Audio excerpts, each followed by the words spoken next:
bonjour vous, j'espère que vous allez bien. Aujourd'hui, je reviens pour un petit point lecture assez rapide. C'est vrai que ces derniers temps, comme vous avez pu le voir dans mon shot, pour ceux qui n'ont pas vu, je vous invite à aller le voir. Je suis très prise en ce moment et donc la lecture, clairement, ça ne vient pas en priorité, même si je lis quand même des livres audio, enfin j'écoute des livres audio, c'est plus simple. Donc on commence tout de suite par le premier livre que j'ai écouté. Il s'agit de Répondre à la nuit de Agnès Ledig. C'est une autrice que j'affectionne énormément, j'adore découvrir ses romans.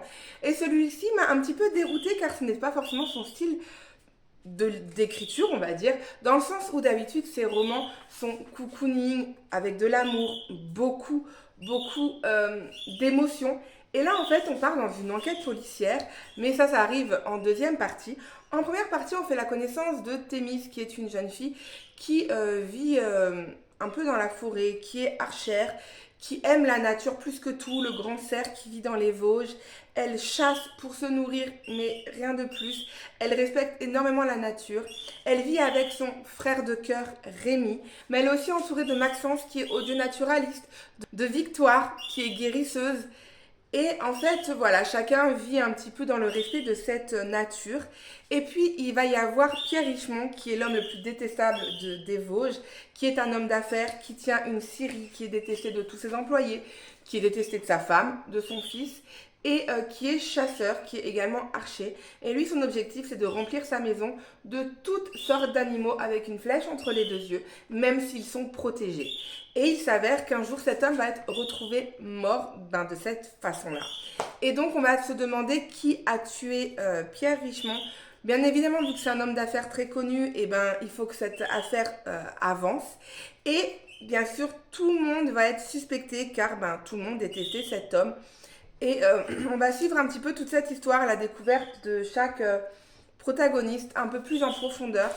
Et il va aussi y avoir ce sort de débat entre les pour la chasse et les contre la chasse. Ça veut rien dire, mais on se comprend. Et en fait, ce que j'ai aimé, c'est que l'autrice ne fait pas de jugement. Vraiment, elle nous explique les points de vue de différentes personnes. C'est à nous de voir si on est pour ou contre. Mais à certains moments, elle explique quand même que si des gens détestent les chasseurs, c'est parce que certains chasseurs font n'importe quoi et ne sont pas dignes d'aimer la nature, d'aimer les animaux. Et j'ai trouvé que tout était bien fait. C'est une belle ode à l'amour, une belle ode à l'amitié. Le tout englobé dans une enquête policière qui rend le côté addictif. C'était pas forcément léger, c'était un petit peu sombre, mais j'ai beaucoup aimé cette lecture, ça change. Mais c'est vrai que ça a dérouté plusieurs personnes qui ont pu ne pas aimer ce roman, surtout si l'enquête policière c'est pas du tout pour vous. Il faut savoir que cette fois-ci, il y en a. En tout cas, moi, j'ai bien aimé. Ensuite, j'ai lu ce roman qui est Quelqu'un à qui parler de Cyril Massarotto aux éditions Nami. J'avais lu un roman de cet auteur, mais il y a très longtemps et je n'avais pas accroché. Et là, je me suis dit pourquoi pas, on retente et j'ai bien fait. Donc là, on fait la connaissance de Samuel qui fête ses 35 ans. Il est seul au monde, il n'a pas d'amis, il n'a pas de famille. Les seuls amis qu'il a, c'est ses voisins de 70 ans, mais malheureusement, la femme est hospitalisée, donc le jour de son anniversaire, il se retrouve tout seul chez lui. Et il décide d'appeler le seul numéro qu'il connaît. C'était le numéro de son enfance, de sa maison d'enfance. Et il va tomber sur lui quand il avait 10 ans. Et donc on va suivre un petit peu leur histoire. Et j'ai trouvé que c'était beau, que c'était bien fait. On va donc faire la connaissance du petit Samuel 10 ans qui va vivre des choses très dures pour un enfant, comme le deuil maternel, et plein d'autres choses dont je ne vais bien sûr pas tout vous dire. Et c'était vraiment très beau. En fait, le Samuel de 35 ans, c'est ce que va vivre le Samuel de 10 ans. Et c'est assez dur à vivre quand même. Mais il y a aussi dans l'autre sens où le Samuel de 10 ans, lui, il a plein de projets dans sa vie. Il est persuadé qu'il va être footballeur professionnel, qu'il va être riche, Voilà, plein de rêves en fait.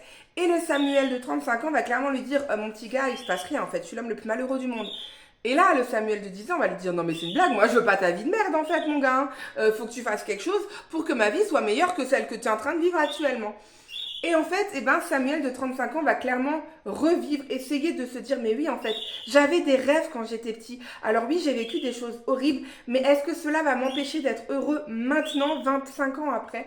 Et c'était vraiment bien fait, c'était réaliste, c'était beau, c'était touchant. Alors bien évidemment, demain, j'appelle le numéro que j'avais quand j'étais petite. J'ai pas tombé sur moi, donc dans le côté réaliste, il n'y a pas. Mais dans le côté où c'était très... Oui, en fait, ça se tenait et... Je vois mon fils qui a 10 ans en plus à cette année, Et ben lui, il a plein de rêves.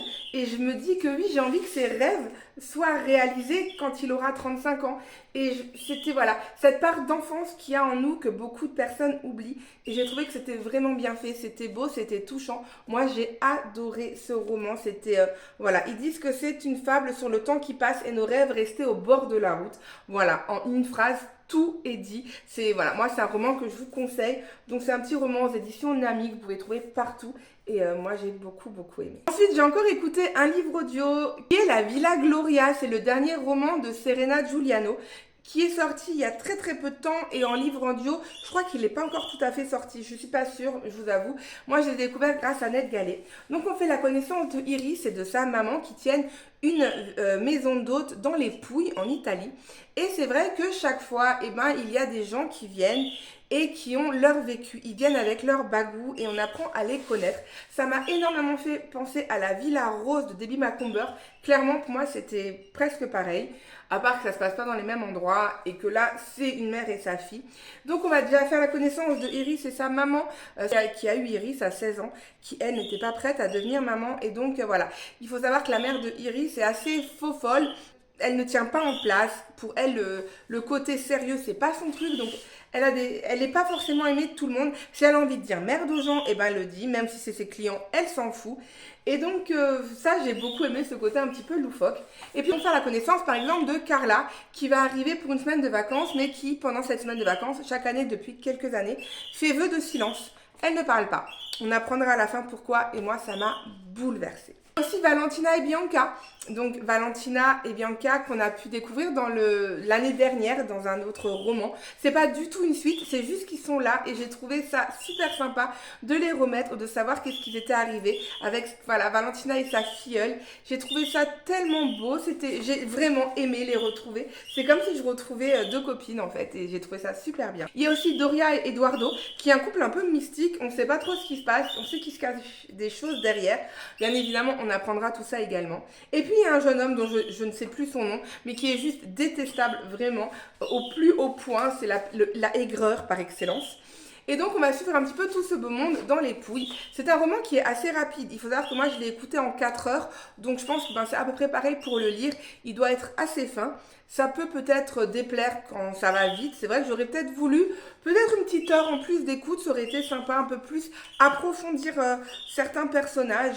Mais l'histoire en elle-même reste belle, touchante, agréable, fraîche. Pour la période estivale qui arrive, je trouve ça super sympa. Pour ce côté, on oublie tout, ce petit côté cocooning, c'était vraiment parfait. J'aurais juste voulu un tout petit peu plus pour que ça soit un petit coup de cœur peut-être. Ensuite, j'ai lu une bande dessinée, pas du tout, un manga, qui est La couche est pleine de Akiko Higashimura.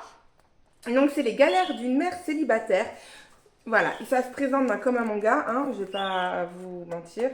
Et j'ai pas forcément aimé, on va pas se mentir. J'ai trouvé que ça partait en vrille en fait, pour être sincère. Il y avait tome 1, tome 2, enfin pas tome, chapitre 1, chapitre 2, chapitre 3, blablabla. Et en fait, chaque chapitre, eh ben, ça va très vite en fait, on sait pas trop. Et puis je trouvais que c'était tellement un peu malaisant aussi. Parce que, eh ben, il s'avère que ce petit garçon, eh ben, il a tout le temps envie de téter. Donc on passe son temps à voir les seins de sa maman téter. Il saute dessus, enfin, comme si cette maman, elle est allongée, d'un coup, il lui saute dessus. Enfin, je sais pas, j'ai trouvé ça un peu malaisant, j'ai pas forcément apprécié. Après, bien évidemment, on découvre la suite, que ce petit garçon devient une terreur. Mais après, voilà, ça, chaque enfant est différent. Il n'y a aucun jugement et j'ai trouvé que certains moments étaient tout à fait louables et que on est tous passés par là en tant que maman. Mais je sais pas, j'ai pas forcément accroché. J'ai trouvé qu'il y avait des longueurs. Il y a des moments où je me disais, mais en fait, là, je sais plus pourquoi on en est là. Parce que en plein milieu du manga, elle va nous parler d'un truc qui s'est passé où pour un journal, elle devait faire 30 pages. Donc, elle nous met les 30 pages de ce journal en plein milieu. Enfin, c'était assez brouillon et je vous avoue que j'ai pas plus aimé que ça. Mais voilà, j'aime bien les mangas et puis pas forcément les mangas, je sais pas comment ça s'appelle là, à la One Piece et tout. Mais ce style-là, c'est quelque chose que j'aime en général. Mais là, c'était bof pour moi, vraiment. Et ensuite, j'ai lu cette bande dessinée qui est Les Liens du sang de Someboy. C'est quoi un père aux éditions Le Duc Graphique. Donc pour ceux qui me suivent sur mon ancienne chaîne, vous savez que j'aime beaucoup cette autrice Someboy. J'adore les éditions Le Duc Graphique. Et donc voilà, clairement, on replonge avec Samboy dans un questionnement. Quelle est la place d'un père? Il s'avère que elle, eh ben, son père a été absent de sa vie pendant des années. Elle n'a aucun souvenir avec lui. Le père de son fils fait un petit peu la même chose. Il ne vient pas le dimanche, il vient pas le vendredi soir le chercher, il le ramène le dimanche soir au lieu du lundi. Enfin, il y a plein de petites choses qui se passent. Donc elle se pose le questionnement d'un père, c'est quoi? Vivre sans père surtout. Mais il y a aussi Théo, je crois qu'il s'appelle, qui est son compagnon en fait, qui lui prend le rôle de père. Et c'était beau, c'était touchant. Et voilà, parce que les liens du sang ne sont pas la garantie d'un amour inconditionnel. Une BD universelle et déculpabilisante sur la relation avec nos pères. Donc voilà, pour ceux qui ont des soucis avec leur père, je trouve que c'est bien fait. Vous voyez, il y a des scènes où forcément, il n'y a pas forcément de texte, mais rien que la planche nous explique tout. Et j'ai trouvé que c'était bien fait, c'était beau, c'était touchant. Ça se lit assez rapidement, mais j'ai trouvé cette BD très belle, comme tous les romans, enfin toutes les BD de Samboy. Vraiment, si vous ne la connaissez pas, moi je vous conseille de la découvrir. Certaines de ces BD m'ont clairement déculpabilisée et m'ont fait énormément de bien, parce que j'ai un peu vécu ce qu'elle a vécu. Et j'ai trouvé ça, voilà, c'est peut-être pour ça que je l'apprécie. Mais voilà, c'est des BD que je vous conseille. Si vous pouvez pas forcément les acheter, les trouver en médiathèque ou les acheter, vraiment, faites comme vous le sentez. Mais c'est des bandes dessinées qui déculpabilisent et qui traitent de sujets que tout le monde peut être touché par l'un des sujets qu'elle traite. Et voilà. Sur ce, j'espère que ma petite vidéo assez rapide vous a plu. Enfin, petit rapide, elle fait un peu plus de 11 minutes quand même. Sur ce, je vous souhaite une bonne journée, une bonne nuit, tout ce que vous voulez et je vous dis à très vite. Ciao!